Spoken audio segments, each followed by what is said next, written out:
Hey everyone, welcome back to another tips and trick video on Microsoft Teams.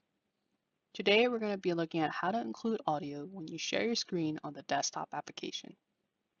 To begin, we're going to select the Share button here, and before diving into which screen we want to present to our client, you want to go ahead and ensure the Include System Audio has been checkmarked. Now if you decide that you want to stop sharing your system audio, you can simply move your mouse to the very top of the screen, and a new menu should appear here.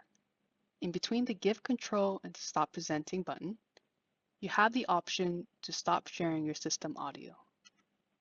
Of course, selecting this again will resume to include the system audio. If you found this video helpful, please give us a like and hit the subscribe button to be notified when we upload new tips and trick videos. And we'll see you again next time.